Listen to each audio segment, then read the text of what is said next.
let's talk about the Brisbane Lions the night before. They were brilliant against Collingwood. Logan Morris, outstanding. 6 goals straight. I know he's kicked a couple of big bags this year, 5s and 5s, but this was an announcement game for him against one of the best defences in the competition. He didn't miss. 6 goals straight. They moved the ball off the line really well. We'll get into their ball movement a bit later, but the Brisbane Lions, 27 points. Their best is the best in the AFL. Well, as we look at what they did last night, and Logan Morris specifically, he's just turned 20 years of age, this guy. He's now got 40 goals for the season. The 6 goals last night followed 5 that he kicked earlier in the season against GWS and Geelong. I think we're witnessing something pretty special here. Yeah, I'm with you, Damo. It doesn't happen very often that you take a player around the 30s mark in the draft, and in their second year, he is the #1 forward in probably the best side in it. So he's a premiership player already. And as I said, I think his football smarts, his ability to kick straight, he knows how to time his leads really well, doesn't seem flustered in the big moment. Amazing what they've done, and it's testament to their development of players. Brisbane is the best side at the moment. Yes. More so than Adelaide. If I had to back, I love what Adelaide's doing, but if you had to back someone in right now, I'd say it's Brisbane. There's a reason Logan Morris got so much of the footy and kicked 6 goals, because Brisbane have the deepest midfield in the competition. They bullied Collingwood's midfield last night. Their contested numbers were off the charts. I think they ended up about +19. Their clearance work was exceptional, and it was their use by hands and feet. They were cleaner than Collingwood. In a dewy night, they just made that ball look dry. They were hitting bodies. They transitioned that ball with ease, and they broke through Collingwood's pressure, which is what you need to do against good sides. And I'll show you what Hawthorn did to Adelaide early in the game. But that's just a seasoned body in Lachie Neale. They're using his hands to get through, but there's no deeper midfield, Damo, than Brisbane. Yeah, and the fact that, I mean, even in that passage of play there, you've got a guy, Will Ashcroft, who's won a Norm Smith medal inside the 3 seasons he's played, and his brother has played every game this year as a midfielder, or as a wing midfielder. But, yeah, Levi, they can just keep adding to it, can't they? And Marshall last night looked at home. Absolutely. On an AFL venue. Absolutely. You need elite kicks to get cut through, and I think Hugh McCluggey's just at the top of the tree. I think he could be the best kick in the AFL, if not the best decision maker in the AFL. So let's talk about Hugh McCluggey. He gets the footy here. Now, most players right here are going, what do I do? I'm just going to bomb it in long. But he holds the ball for that extra second and a half and then makes the right decision. There's not many AFL players that are doing that right now. Most of those bomb it to the goal square. Again, he does it with his hands as well. Have a look at this. This is lightning to put a player into a better position. Most players would fumble that or get tackled, but Hugh McCluggey, again, he gets this football here up against the boundary line. It doesn't spin that well, but I tell you what, it went where it was meant to go. Unbelievable. Another kick from Hugh McCluggey. This one here, he kicks on his left. Now, a lot of players would give this handball, but they're going to be faced with the same Collingwood player as Hugh McCluggey is. He takes it upon himself to take the footy, takes it on himself to kick it with his left and make the kick work down the line. So if you had a handball that, it's just going straight back. And this one, this might seem like a lucky kick, but he looks up and he has a look at who's coming at him, and this is a genuine kick inside forward 50 to a leading target there in Hipwood. He's the best kick in the comp at the moment. The Pies, as we know, have lost 3 of their past 4 games now. Gold Coast, Fremantle and last night against Brisbane. And what the Lions did, Craig McRae, coach of Collingwood, conceded last night, changed the way they intended to play the game. Collingwood supporter at home, you'd think, geez, we played probably as bad as we played since round 0. That's real. But that would be disrespecting Brisbane's hunt and pressure, and we invited pressure by handballing way too much. I actually sent the runner out 3 times to say, can we kick the ball? You could hear even the supporters going, can you kick it? And they Bronx cheered us when we kicked the ball. So you invite pressure. So those things we can improve. But no, I've got great belief in this team. All right. So have you got great belief in this team? I still do, but I don't see them as... I have them behind Brisbane. I have them behind Adelaide. In terms of the weapons, I worry about the leg speed, but I also worry about the defence of Collingwood. I don't want to go into a final series with Charlie Dean, and I'm concerned about Darcy Moore. So 3 weeks ago, we saw this from the Fremantle Dockers late in the game, and this is Darcy Moore. So I'll challenge Darcy. He had a pretty solid year, but when you lose momentum, you've got to tighten up. And we've been talking about Darcy for a long, long period of time. That does he change? And they'll say we've got a system.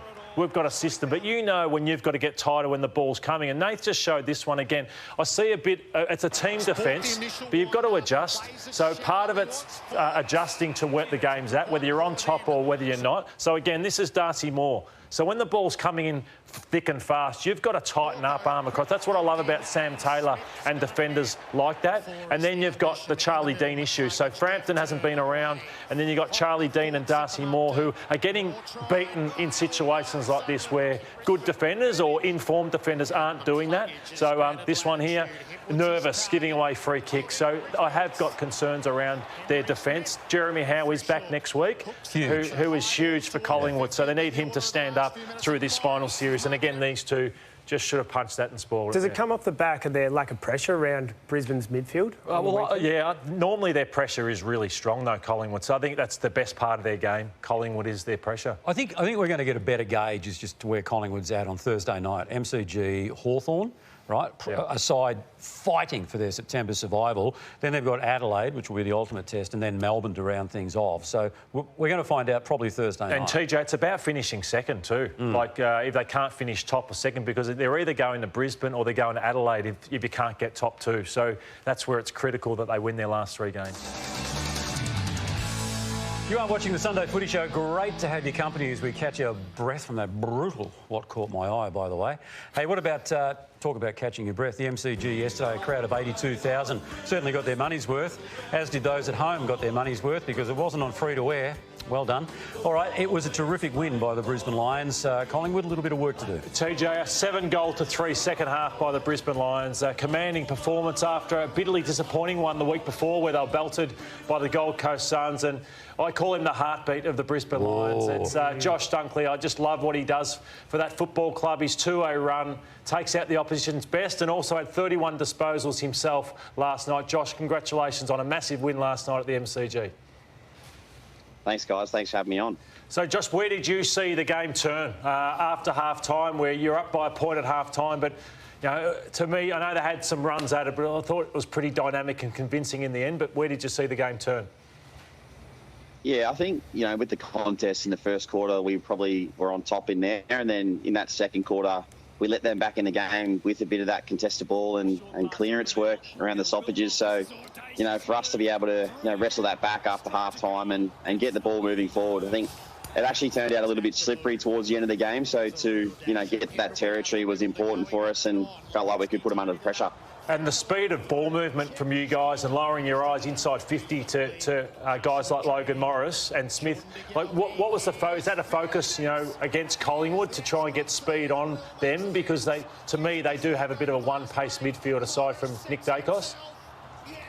Yeah, they're so good at, you know, attacking play, and I feel like we've in the past probably learned that lesson that if you sort of fall into their trap and their web, their defensive web almost, they're hard to get through. So you've got to actually go at them with the ball, and I think we managed to do that in the second half and, yeah, got some really good looks in front of goal. Hey, Josh, we spoke last night after the game about the mindset you guys had when Collingwood wanted to challenge you. You guys wanted to not go back and play safe. You still wanted to attack the game. And I reckon it was after that Bobby Hill goal, you guys just attacked the game, put the foot down and went another level. Yeah, I mean, it's lessons that we've learned against the Pies in the past. And, you know, they've honestly had the wood over us the last few times. So, you know, we thought that if we continue to go at them with our play and, you know, not go into your shell, because it's hard in front of 82,000 Collingwood supporters. I mean, we had a fair few supporters there ourselves, but when they're up and about their crowd, it's hard to really sort of, you know, I guess take a breath and let the game unfold and then, you know, choose the right options as well. And I thought we did that really well last night in front of a packed house. Josh, are we watching the emergence in his second season of a very special talent in Logan Morris? 6 goals last night, 5 against GWS, 5 against Geelong, 40 for the year, and he's only just turned 20. Yeah, he's a special player, Moz. I mean, I've been very fortunate to be close with him. And, yeah, the work that he does behind the scenes is just incredible and doesn't need the praise that he gets, but he does love it deep down. He's a really good man from Werribee, and he's from a great family as well. So it's great to see him get some reward for all the hard work that he's putting in. Josh, can I ask you, how do you go from an 11-goal loss the week before to a performance like that last night? And Fags had said, leading into the Gold Coast match, there was nothing on the track that suggested you were going to put in an 11-goal loss. Was there anything different this week on the track? Oh, it's such an interesting... Yeah, it's an interesting question. I personally, like, I'm always looking for little things that, you know, the group might be struggling with throughout the week or in preparation, and there was nothing that showed signs against the Gold Coast. And we actually even started well in that game. So, yeah, for us to go down the way that we did, I guess that's footy these days. I mean, you see the Giants the other night against the Doggies. They had one of those days, and the Gold Coast the week before they played us as well had one of those days. So I feel like it's footy these days. Momentum swings are a big thing, and if you're off your game a tiny little bit, the opposition will take a mile. So, yeah, it's footy these days, but for us to be able to bounce back the way that we did, it's very impressive. Was there a different mindset last night as well? Because it was almost like you thought, let's not stress about things. There were so many times I saw players smiling and laughing, even when, you know, things were pretty close. Yeah, I mean, we always talk about, you know, as I said before, not sort of getting caught up in the moment and still enjoying it, because, you know, we are so grateful to play this great game, and us as players, we feel that our, you know, mateship and brotherhood is our one wood, and to be out there and enjoying footy is what you want to do week in, week out. If you're not enjoying it, you might as well not be doing it. So that's something that we talked about throughout the week. You know, last week we probably weren't enjoying bits and pieces of the game, and this week we really wanted to enjoy it. I think your club's best is the best in the AFL. So you stack up against Adelaide, Collingwood, even the Gold Coast Suns. When you guys play your best, I feel like you are the best team in the AFL. Is that something that you believe in as a club? Yeah, I think so, Brownie. I think after, you know, obviously last year and being successful, even the year before, to be able to make the grand final and be a kick away from winning that one as well. Like, we've got the confidence as a group that, you know, our best is capable against anyone in the competition. I feel like if you don't have that confidence, you sort of struggle against a better team. So, yeah, we're very grateful to be in that position, but it does take a lot of work and knowledge of each other, I guess, throughout the week and on game day to know how good you can be. What can you tell us about, aside from what he did last night, about Henry Smith? Something about Henry we don't know. Oh, mate, what you see is what you get with Big H. He's a very quiet man, but he just goes about his business incredibly well. Like, I said last night, I reckon it was to Sloaney on radio, like the way that he started the year was injury interrupted, and then, you know, to be able to come in and play the role that he did for us last night, we know that he's going to be a great player for us in the future as well. So exciting times for him ahead. I'll do the votes now, Josh, and you were unlucky because you had such a sensational game. But look at the... Make excuses, Lord. No, honestly, he was stiff because of the game he played. But Logan Morris, sensational. Neil is just as clean as anyone in the AFL. Hugh McCluggage, he's a lock for All-Australian, and Will Ashcroft just gets... 31 touches, 9 clearances, 6 score involvements. You couldn't get him in. Well, that's why there's such a great side. Well, this is the best prize pack in the business. Thanks for coming on a family pass to Gumbaya World, where water slides, thrill rides and wildlife collide. Just don't go near the quackers because they bite. The Hit Fit membership combine bodyweight and boxing for a full body workout, and you'll be best dressed on the golf course thanks to Clutch & Co. and also Brad Starr's clothing brand. Be close, your swing, your style. A box of Chrome Tour golf balls and cap thanks to Callaway. Bar Fridges Australia. Bar Fridges Australia is your one-stop shop. A pair of Aquillas. I think Jakey Melksham's been on about 6 times. He's got 6 pair of Aquillas. Premium quality footwear since 1958. A pair of Rick's eyewear. Eyewear that inspires confidence. He's a good man, Rixie. TJ loves a free meal, so we'll give you one at Platform 28.